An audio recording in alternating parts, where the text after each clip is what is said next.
தமிழக மக்களே, இது உங்கள் அரசு 360. இன்னைக்கு நம்ம என்ன பார்க்க போகிறோம் அப்படின்னு பார்க்கறதுக்கு முன்னாடி நம்ம சேனல் சார்பாக ஒரு விஷயத்தை சொல்ல வந்திருக்கோம். அது என்ன விஷயம் அப்படின்றத பற்றி இப்போ தெளிவாக பார்ப்போம். முதல்ல நம்ம சேனலில் ஒரு 70 சப்ஸ்கிரைபர் வந்திருக்கீங்க. அவங்க எல்லாத்துக்கும் நம்ம மனமார்ந்த நன்றியை தெரிவிச்சுக்கிறோம், நம்ம சேனல் சார்பாகவும் என்னோட சார்பாகவும். ஏன்னா நம்ம ஒரு வீடியோ ரெடி பண்ணுறோம்னா மக்களுக்கு தேவையான வீடியோ எது அப்படின்றத தேடுறதுக்கு ஒரு நாள் ஆகும். அதுக்கப்புறம் அந்த வீடியோவை எடிட் பண்ணி மக்களுக்கு பிடிச்ச விதமாக எடிட் பண்ணுறது அது ஒரு அரை நாள் ஆகும்.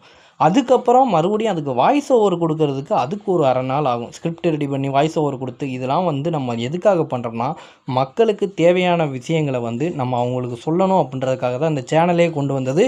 ஸோ கண்டிப்பாக அந்த 70 சப்ஸ்கிரைபர்களுக்கும் நம்ம மனமார்ந்த நன்றியை தெரிவிச்சுக்கிறோம். அது மட்டும் இல்லாமல் நம்ம வீடியோவை பார்த்துக்கிட்டு இருக்க அனைவருக்குமே நம்ம ஒரு நன்றி தெரிவிச்சுக்கிறோம். ஏன்னா நீங்கள் பார்க்குற ஒவ்வொரு வீடியோவும் எங்களை ஊக்குவிக்கிற ஒரு விதமாக இருக்கும். ஏன்னா நீங்கள் பார்க்க தான் நம்ம வீடியோ சரி நம்ம மக்களுக்கு தேவையான வீடியோக்கள் தான் போட்டுக்கிட்டு இருக்கோம் அப்படின்ற ஒரு நம்பிக்கையே எங்களுக்கு வந்துக்கிட்டு இருக்குது. ஸோ அவங்களுக்கும் ஒரு நன்றி. ஸோ இப்போ வீடியோக்களை போகலாம். தமிழ்நாட்டில் பெட்ரோல் டீசல் வாகனங்களின் காலம் மெதுவாக மாறப்போகிறதா? மாநிலம் முழுவதும் 20,000 இவி சார்ஜிங் ஸ்டேஷன் அமைக்க தமிழக அரசு திட்டமிட்டுள்ளதாக தகவல் வெளியாகியுள்ளன. இந்த திட்டம் யாருக்கு பயன், எப்போது செயல்படும், இதனால் பொதுமக்களுக்கு என்ன மாற்றம் வரும், முழு விவரங்களையும் இந்த வீடியோவில் பார்ப்போம். நீங்கள் பண்ண வேண்டியது வீடியோவை ஸ்கிப் பண்ணாமல் பார்த்தா போதும். ஸோ என்ன அறிவிக்கப்பட்டுள்ளது அப்படின்றத பற்றி பார்ப்போமா. தமிழக அரசு அடுத்த சில ஆண்டுகளில் மாநிலம் முழுவதும் 20,000 மின்சார வாகனம் இவி சார்ஜிங் நிலையங்களை அமைக்கும் இலக்கை வைத்துள்ளது. இந்த திட்டத்தின் முக்கிய நோக்கங்கள் என்னன்னா, மின்சார வாகன பயன்பாட்டை அதிகரித்தல், நகரங்கள் மட்டுமல்லாமல் கிராமங்களுக்கும் இவி வசதியை கொண்டு செல்வது, தனியார் முதலீடுகளை ஊக்குவித்தல், மாசுபாட்டை குறைத்து சுத்தமான போக்குவரத்தை உருவாக்குதல். ஏன் இந்த திட்டம் முக்கியமானது அப்படின்றத பற்றி இப்போ தெளிவாக பார்ப்போம். இப்போது பலர் இவி வாங்க தயங்குவதற்கு முக்கிய காரணம் என்னன்னா, அருகில் சார்ஜிங் ஸ்டேஷன் இல்லாதது, நீண்ட பயணங்களில் சார்ஜ் கிடைக்குமா என்ற சந்தேகம், சார்ஜ் செய்யும் நேரம் பற்றிய கவலை. 20,000 சார்ஜிங் நிலையங்கள் உருவானால் என்ன நடக்கும் அப்படின்றத பற்றி பார்ப்போமா.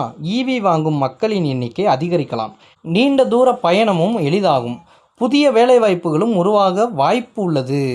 இதுதான் முக்கியமான பாயிண்ட்டு. ஏன்னா இவி ஸ்டேஷன் 20,000 ஸ்டேஷன் வச்சா, இப்போ ஒரு சாதாரணமாக ஒரு பெட்ரோல் பங்க் எடுத்துக்கிறோமே அதில் ஒரு மேனேஜர், அதுக்கப்புறம் ஒரு சூப்பர்வைசர், அதுக்கப்புறம் பெட்ரோல் போடுறதுக்கு ஒரு 4 பேர், நைட் ஷிஃப்ட்டு ஒரு 4 பேர், டே ஷிஃப்ட்டு ஒரு 4 பேர், கிட்டத்தட்ட இங்கே ஒரு 4, அங்கே ஒரு 4, அங்கே ஒரு 1, அங்கே ஒரு 1, அதுக்கப்புறம் சீனியர் 1, மொத்தம் 11 பேருக்கு வேலை. அப்படின்னும் போது 20,000 இவி சார்ஜிங் ஸ்டேஷனுக்கு எத்தனை பேருக்கு வேலைன்றதை நீங்கள் கணக்கு பண்ணி பார்த்துக்குங்க. ஸோ இது ஒரு நல்ல திட்டம் தான். பொதுமக்களுக்கு கிடைக்கும் பலன்கள் என்னன்றதை பற்றி பார்ப்போமா.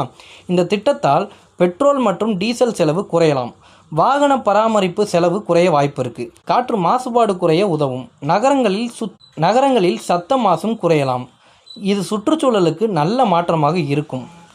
இதோட சவால்கள் என்னென்னு பார்ப்போமா. இப்போ எல்லா விஷயத்துக்குமே ஒரு சவால்கள் இருக்கும். அந்த சவால்கள் என்னென்னு பார்ப்போமா. இந்த திட்டம் வெற்றியடைய என்னென்ன சவால்கள் இருக்குன்றதை பற்றி பார்ப்போமா. மின்சார விநியோகம் வலுவாக இருக்க வேண்டும், சார்ஜிங் நிலையங்கள் சரியான இடங்களில் அமைக்கப்பட வேண்டும், பராமரிப்பு தரமாக இருக்க வேண்டும், கட்டணங்கள் பொதுமக்களுக்கும் ஏற்ற வகையில் இருக்க வேண்டும். இவை சரியாக செயல்பட்டால்தான் திட்டத்தின் முழு பலன் கிடைக்கும் அப்படின்றத பற்றி இப்போ தெளிவாக சேர்த்தியாச்சு.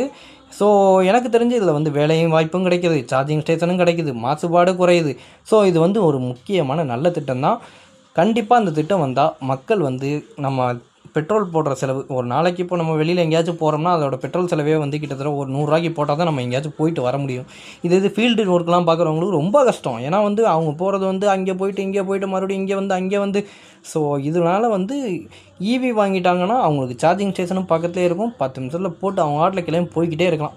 ஸோ தமிழகத்தின் மின்சார வாகன எதிர்காலத்திற்கு இந்த திட்டம் ஒரு முக்கியமான முன்னேற்றமாக பார்க்கப்படுகிறது. திட்டம் முழுமையாக செயல்படுத்தப்பட்டால் பொதுமக்கள், சுற்றுச்சூழல் மற்றும் பொருளாதாரம் ஆகிய அனைத்திற்கும் நல்ல பயன் கிடைக்க வாய்ப்புள்ளது. இந்த திட்டம் குறித்து உங்கள் கருத்து என்ன? 20,000 இவி சார்ஜிங் நிலையங்கள் தமிழ்நாட்டிற்கு தேவையா? உங்கள் கருத்தை கமெண்டில் சொல்லுங்கள். வீடியோ பிடித்திருந்தால் லைக் செய்யுங்க, ஷேர் செய்யுங்க. மேலும் இது போன்ற தமிழக அரசு தொடர்பான உண்மை தகவல்களுக்கு நம்மளுடைய சேனலை ஒரு சப்ஸ்கிரைப் பண்ணிடுங்க. அப்புறம் அவ்வளோதான், முடிஞ்சுச்சு.